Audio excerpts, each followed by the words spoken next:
101. Allez-y. Allez, on va faire des interventions un peu plus réjouissantes. Eh bien, tant mieux. Voilà. Derrière ce rapport, monsieur le maire, se joue en réalité une question essentielle, celle de la beauté de notre cadre de vie et de la réappropriation de notre espace public. Zone commerciale, enseignes de bricolage ou de jardinage, panneaux publicitaires, les entrées de villes françaises sont devenues laides et bétonisées. C'est la même chose partout. À Strasbourg, à Brest ou à Pau, toutes les villes se sont standardisées. Ce sont partout les mêmes devantures et les mêmes grandes chaînes, les mêmes enseignes des mêmes franchises, les mêmes vitrines sans charme et partout les mêmes 4x3. On pense n'y prêter plus aucune attention, mais elles sont pourtant bien là. Par ce rapport, vous vous emparez du problème en lançant une phase de concertation pour enrichir le nouveau règlement local de publicité intercommunale. Et je sais qu'il faudra du courage à Madame Lotta pour faire face aux pesanteurs et aux inerties dans cette concertation à laquelle, et on n'en doute pas, l'opposition souhaite prendre toute sa part. Des villes comme Grenoble et même la capitale internationale des Santons, Allo, ont fait la démarche de supprimer toute présence publicitaire dans leur ville. Je ne sais pas si nous pourrons aller jusque-là un jour et si nos finances pourront nous le permettre. Mais je souhaite que nous puissions imaginer comment redécouvrir notre ville.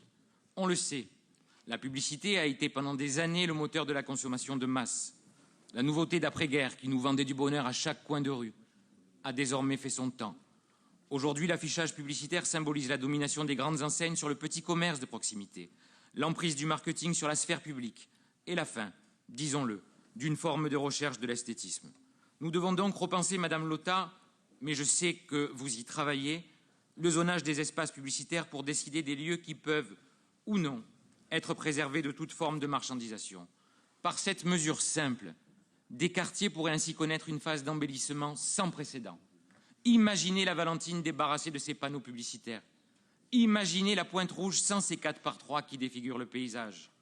Monsieur le maire, si je suis conscient que tout cela a un coût sur les finances de la ville, rendez-vous compte des retombées indirectes pour les petits commerces qui, eux, ne peuvent pas bénéficier de cette exposition extrêmement coûteuse. Pensez à ces Marseillais, mais aussi à ces touristes, Madame Blasteau, qui découvriraient Marseille sous un autre jour. Cette mesure s'inscrit dans une démarche historique de reconquête des espaces publics. Nous ne pouvons plus croire au mythe de la ville horizontale sans limite. À travers l'architecture urbaine, Monsieur Malheré, et l'urbanisme, il faut repenser la vie en ville. Il est temps de faire émerger une ville plus douce, plus créative, une ville moins agressive et moins stressante, une ville à taille humaine, une ville au transport doux. Ces débats, nous devons les avoir et cette phase de concertation est un premier pas. Il vous faudra pour cela dépasser les conservatismes et affronter les lobbies. Mais vous pouvez être sûr d'une chose, Monsieur le maire. En 2040, nos enfants nous seront gré de ne pas avoir transformé la Anse de Malmousque en Times Square-sur-Mer et le village de la Treille en Shibuya en Provence. Nous voterons pour ce rapport. Merci.